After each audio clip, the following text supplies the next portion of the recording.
Mbote Nabandeko Nyonso Bafidèle téléspectateur ya Génor TV. Na pesi bino mbote pe na tombeli bino mukakosoa. Bino nyonso bomesana kolanda biso bandeko bokoto to solola masolo ya mboka na biso. Bandeko Banda Thérèse Kaikwamba a signé déclaration de principe na ministre des Affaires étrangères rwandais na Amérique ba opposant bazola laté. Ba opposant bazola laté pour na bango ba interpréter déclaration de principe wana na ba façon nyonso. Ba interpréter na façon nyonso. Donc bazana ba version na bango. O bazo présenter. Mususu ba ke plus loin pour na ko impliquer na Angola na kati ya déclaration de principe wana. Balobi déclaration wana ezo partager ba minéraux na biso na Rwanda, na Angola, na Amérique. Ba interprétation eke na sens nyonso. Eloko nga na kosenga na bino ba Congolais, ne suivez pas tous ces charlatans là. Bola na bango te, ba opposant na biso bazana eloko bango balingité. Pourquoi depuis que nous sommes agressés, ces gens-là ne proposent absolument rien. Botin de langata vidéo moko, ne serait-ce qu'une vidéo seulement. O bozo landa, bozo mona opposant moko. Yamboka na biso, azako proposer voie de sortie. Na makambo ekangi biso na est. Ata opposant moko azati. Il ne propose rien. Basana propose ata mokote. Ils ne sont là que pour condamner tout ce que Félix fait. C'est-à-dire, Namboko tozakana mutu moko. Oyazo bunda pour la solution ya est. Tous ces opposants armés, non armés, bango nyonso, basokoli maboko. Bazane tibatumoko, bazo sepela na bitumba oyo ekangi biso na est. Pour na bango bazo beta maboko. Donc il faut bakanga Tshisekedi bacha na seba nika iba bibotu. C'est ça notre opposition. Biso toza ba wazalendo numérique. To yaka pona ko sutukisa ba Congolais pona ko interpeller conscience na bino. Ne suivez pas tous ces gens-là. Ba discours nyonso bango bazo tenir na ba plateau ba télévision na ba radio. Bola na bango te eza discours ya haine. Eza discours ya haine. Bolu kelanga ta vidéo moko. O bozo mona peza opposant moko ya mboka na biso. Azo proposer biso voie de sortie na guerre ezoleka na est. Ata vidéo moko ezate. Alors imaginez mutu aza capable ya ko proposer voie de sortie te. Mais aza capable ya ko condamner au moninga zo sala. C'est un sorcier. Voilà pourquoi tous les opposants que nous avons dans ces pays, la plupart de ces opposants sont des sorciers. Je vous dis vrai, la plupart des opposants que nous avons dans ces pays sont des sorciers. Parce que mboka na biso eza menacé. Mais miso na bango eza fixé na individu Félix. Le lolobi Félix ako kende. Congo kotika la mboka na biso. Qu'est-ce que ces opposants là font pour na ko sauver ba Congolais au bazo boma na est? Ils ne font absolument rien. Bazo sala ba commentaire, oh non na kati ya déclaration wana. Oh, Bissonnet nous a agressé, et c'est quoi une déclaration bah, signée que les deux pays, il faut bah, respecter bah, souveraineté na Bango, tout ça, Congo a respecté souveraineté à Rwanda, Rwanda a respecté souveraineté à Congo. Mais écoutez, Amérique, rôle a joué, et ça, rôle ya médiateur. Et ça, rôle ya médiateur. Médiateur a imposé à Kate volonté naie, na ba parti. Médiateur a imposé la volonté na été. Médiateur a zamouto satisfait tous les deux côtés. Bon, ataba lobby que les deux pays doivent respecter leur souveraineté. Mabe zawa place wana. Soki ba lobby que Congo a respecté, il faut respecter souveraineté à Rwanda. Rwanda peut a respecter souveraineté à Congo. Mabe zawapi. Soki bisonde tous agressés. Mais ce qui Rwanda lobby qui n'a pas respecté parce que c'est ça la déclaration de principe. Parce que le principe est que la frontière est inviolable. C'est ça le principe.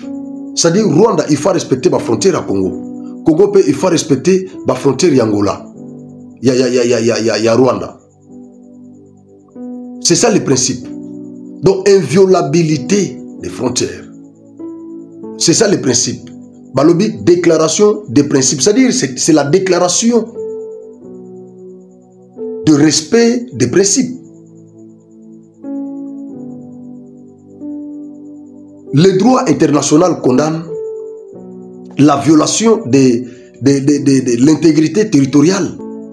Le droit international condamne la violation de la souveraineté nationale. Donc, comme la Charte des Nations Unies prévoit certains principes dont les pays membres de l'ONU doivent tous respecter. Le Rwanda étant membre de l'ONU, le Congo étant membre de l'ONU, ils sont censés respecter ces principes-là. Voilà pourquoi Babengi Yango déclaration des principes. C'est-à-dire qu'on a violer territoire na yote, on violer territoire na ngaïté. Yo oko respecter charte des Nations Unies, n'a pas na respecter charte des Nations Unies. C'est ça la déclaration des principes. Avant to kitana ba accord économique, accord de sécurité, accord moussous, ils ont commencé par cette déclaration-là. Bangonyo se basé engagement ya ko respecter ba principe où ils ont consacré na charte ya Nations Unies. C'est ça la vérité. Donc nakati ya charte wana eloko moko ya mabe, nakati ya déclaration wana eloko moko ya mabe ezate. Nazo balancer les bino vidéo moko bolanda déclaration ya Félix. Alors à propos de cette déclaration de principe, vous le dites, c'est une déclaration de principe, c'est vrai, c'est un pas dans la bonne direction, la direction que j'ai toujours souhaité imprimer dans mon pays. Et cet engagement, je l'ai pris devant mon peuple et je le tiendrai jusqu'au bout. Je ramènerai la paix, mais la paix véritable et définitive. Après ce que vous êtes en train de voir, il n'y aura plus de problème d'instabilité en République démocratique du Congo. Ça, c'est mon vœu et mon serment à la fois. Et je n'en dirai pas plus, vous comprendrez pourquoi, parce que évidemment, je respecte les initiatives prises par nos partenaires. Je vous donne simplement rendez-vous le jour où cette paix deviendra réalité. Voilà, je vous remercie. Excellence. C'est le président qui parle. C'est le commandant suprême qui parle. L'homme le mieux informé de la République, c'est lui qui parle. Il y a lobby qui azobunda na oye salamiwana, il a applaudi ça. Il dit, c'est pour ça qu'il s'est toujours battu dans ce pays. Et il est l'homme le plus heureux comment na Congo et qui est dans Zelawana. Kozwa victoire dans la diplomatie qui est dans la Minduki. Ça a été toujours son souci. Et il vous dit que lutte nanga izalakande a coupé sa Congo une paix durable.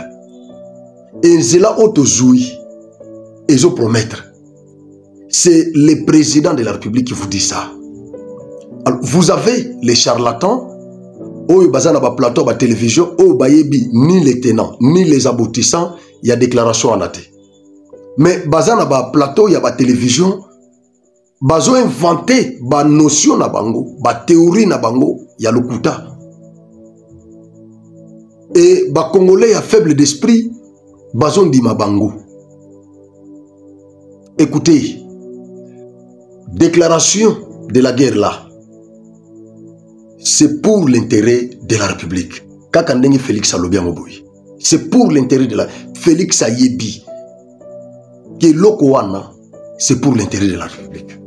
Soki Zalaki Mabe, Félix Alingandi Mangote. Pourquoi j'ai dit ça? Félix Obozomona, Soki Alingaka vraiment Kopesa Congo. kimia, la paix, durabilité. Ndima ki ba proposition sur Rwanda ya Kagame. Kagame azina ba avantage belé na est. Félix abwakisi yango nyonso ayebisi ki ba kor nyonso bo signa gina ba Kabila na banani tout ça. Nous allons réviser tout ça. Le Congo doit se retrouver dans tous ces accords-là. C'est ce qui est à la base. Il y a agression bazo salabiso. C'est-à-dire les lois qui bozo lo baké bakoro Félix a signé à sacrifier ba minéraux na biso. Bon ce guerre wana ba salabiso en point. Dites-moi pourquoi guerre bazo salabiso guerre et par Rwanda pour nani? Pourquoi Ouganda za clarté na makambo? Azana siba Rwanda, pourquoi Kenya azana siba Rwanda? Pourquoi guerre oyo bazo sa ba imposer biso guerre au point? C'est parce que tu sais qu'il y a bois qui ça qui va arrangement nyonso na ba pays wana contre la RTC. Donc pourquoi qu'on reproche tu sais que dit leloté pour que qu'on signe déclaration de principe. Na ki muso azoloba oh non ba signer déclaration de principe wana à l'insu il y a ba congolais baza informé na signature wana. Mais je n'arrive pas à comprendre et puis bato bazoloba ndenge wana ce sont des scientifiques. Namboko joga muso naza professeur, muso naza sukinani, ba scientifique. Nde bazo tenir ba propos ndenge wana. Nous sommes dans une démocratie représentative et non participative. Nous sommes dans une démocratie indirecte et non directe. Démocratie na biso eza ya démocratie ya ba micro étaté. Moi ba pays moko ya miki o boko sangisa batutu na terrain moko président yewana abandi ko tout na volonté abato avant que de ko signer accord avant sa décision. Nous sommes un pays mastodonte. Voilà pourquoi nous avons choisi la démocratie indirecte. Nous avons nos parlementaires, nous avons le président de la République. Nous avons nos plénipotentiaires. Bato bazo kende ko négocier ba korwana. Ce sont nos représentants. Ils engagent la République. Ils le font au nom et pour le compte de l'État des Congolais. Parce qu'ils gèrent la République, la chose publique, la chose du peuple. Ce sont nos représentants. Donc, ce que Félix, ce que Kaikwamba avait fait, ça nous engage. Accord, ils ont la Kanaba étape et belé. Avant qu'on signe accord. Accord, ils ont la négociation. Avant de signer wana, ça commençait par la négociation. Ba négocier qui n'a pas discuter. À deuxième étape, ils ont la signature. Troisième étape, ratification. Après, publication, sans compter vérification, il y a parlement, et puis il y a cour constitutionnelle, tout ça. Ratification, publication dans les journaux officiels. C'est ça. Donc, accord wana et qu'on respecter ba étape nyonso wana. Mais oyo Kaikwamba sali après négociation a signé. Et koya awa ba ko vérifier en po batala conformité na yango, ce qui est conforme na constitution. Ce qui cour constitutionnel bamboni qui est conforme na constitution, ce qui est accord moko important pour le pays, ba ko procéder par la révision de la constitution. Mais ce qui est conforme à la Constitution, on ne va pas réviser la Constitution. Bako promulguer yango. Après la promulgation, bah publier dans les journaux officiels. Nde ba étape yakor yangoana. Mais tant que bango bazo zoa yango, ba opposant tant bazo zoa dossier oyo bazo commenter sur ce dossier, baza la tendance toujours à condamner Congo. Pour la bango ba kor nyonso oyo régime ko signé ezaka ba kor moko contre la République. Mais nous ne vivons pas en vase clos, nous ne vivons pas en autarcie. Le Congo est membre de plusieurs structures. Nous sommes membres de plusieurs structures internationales. Et que donc, ko signé ba accord, n'a pas pays membre mosusu ya ba structure biso zo faire partie. Mais ezako relever na ba prérogative il y a l'État congolais parce que biso toko kende ko signer accord te l'État ndé ako kende ko signer accord et ça biso te Mais bakor nyonso l'État congolais a signé, ba opposant bazo telemelango. Bakor nyonso biso tozo signé ba congolais ba opposant pona bango eza mabe. Accord na biso na Amérique ba bradé pona bango eza bradage ba minéré. Siko déclaration de principe pona bango lisusu les Congolais ne sont pas retrouvés. C'est comme si nous étions dans une démocratie directe. Pourtant nous sommes dans une démocratie indirecte. Représentative. Nous avons des représentants plénipotentiaires. Parce que nous représentons Bissot partout. Ce que Félix fait est considéré comme si c'était fait par les Congolais. Ce que Kaikwamba a fait là, il l'a fait au nom et pour le compte des Congolais.